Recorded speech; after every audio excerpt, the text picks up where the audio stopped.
Know this, there's somebody that cares. His name is Jesus, and he's here with you in your pain. And I'm here, and I'll help you through your pain. And so again, here's this. Grief strikes. When it does strike, we go through a cycle. And here's the cycle. There's usually some say 4 steps, some say 7 steps, some say 12 steps, whatever. But here's how it works. Usually when something happens, the first thing is you say, you get a phone call, somebody just died. What's the first thing you say? Oh no, it didn't happen. Okay? That's shock. Your body has a built-in shock absorber. God gives you a mental shock absorber that keeps you from exploding. So when you hear the bad news, you go into shock. It can't be. No, it's not so. You tell me it's not so. I need to check and find out. And then there's protest. God, why did you let this happen? And then there's despair. And there's sadness. And there's depression. And there's pulling away to yourself. But then there's resolution. There's an acceptance. And so again, when we're going through this thing, we got to know that all of us go through this thing. And maybe today, you may be in here today and you're experiencing loss. Now, loss you may be experiencing, maybe financial security, health, career, your important relationships, maybe a loved one through death or through divorce. You know, it's even said, and I'll tell this in counseling, that a marriage license, a birth certificate, and a death certificate or a divorce, a divorcement is a death certificate. Because once there's a divorce, you literally die on the inside. Part of you is dead. And it takes a long time to get through all that, to work through that. But still, life is a series of gains and losses. And you know what? There's no way. Look at somebody and say, there's no way to live without experiencing loss. Tell somebody that. There's no way.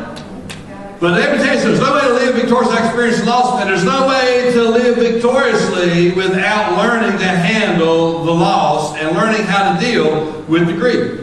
So now we're going to talk about somebody I would think would be probably one of the greatest guys to talk about as far as somebody getting something they didn't deserve. You ever feel like you got something you didn't deserve? You ever feel like you had a loss in your life that you know you did not bring it on yourself? You did nothing for it. But here it is. And now you got to deal with it. So let's look at Joseph. Here's Joseph.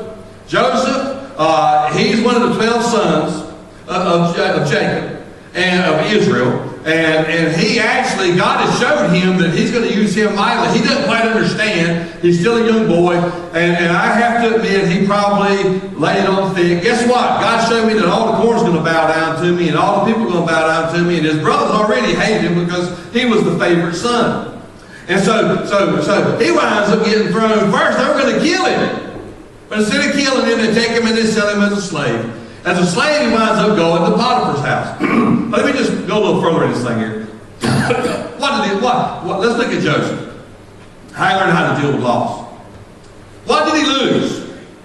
You may be in this category right now. First, he lost his family. His brothers hated him. They sold him into slavery. And in being sold into slavery, watch this, listen very carefully. Being sold into slavery, he lost his childhood. Anybody here, I've heard people saying, I've lost my childhood. I shouldn't have had to do what I had to do. I had to take over and be mama to all these kids at 15. I had to take over a job and quit school and take care of my family at 16. So he lost his childhood. He had a job at Potiphar's house and doing good, but Potiphar's wife wanted him. And because she wanted him sexually, and he would not allow her, when she finally couldn't take it anymore and she attacked him, he runs, he gets in trouble, and she says that he attacked her. So he gets lied on, and he winds up in prison for 13 years. After he's in there for 11 years, he gives the baker and the butler interpretations to the dream, and they say, okay, one of you is going to die, and one of you is going to go back and be restored. The one that the baker died, and the butler or the cupbearer, he goes back to the king. He says, I'll tell him about you, that you are a good interpreter of dreams. I'm going to tell him about how you've been done wrong. Well, the Bible says he got out and forgot him 2 more years. Have you ever had your hope, and then you think, here's my hope, I'm finally going to get out, and then the person that's going to help you forgets about you. So now, he's lost his dignity, he's lost his freedom, and lost his freedom all because of a lie. His brothers have lied. They've gone and told his daddy that he died.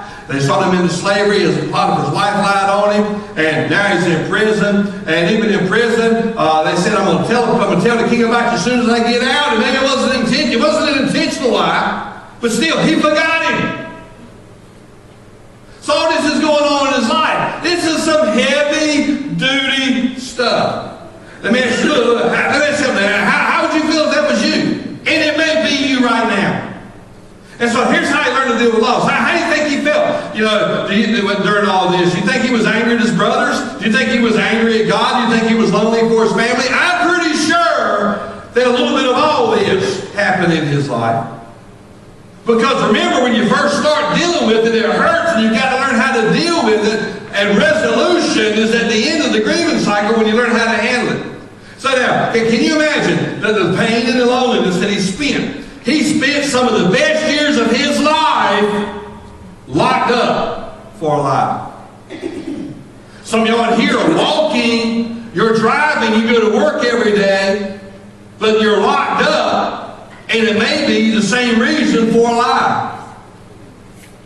People see you perform, they see you, they look at you, but you got that mask on. If you can take that mask off, if you look deep down inside, you see there's a lot of pain. There's a lot of hurt inside of you. And you're thinking, why do I have to experience this? And it's all because somebody forgot, or it's all because of a lie. So the best years are spent in prison. But in all that, the Bible tells us that Joseph never lost his faith. And in Egypt, he met the God of restoration. Some of us in here need to know that where you're at right now, God is watching. God sees you. He knows. You may have prayed this morning, God, this is my last time. I'm through praying. I'm through reaching out. God, if something don't get done today, I've had it.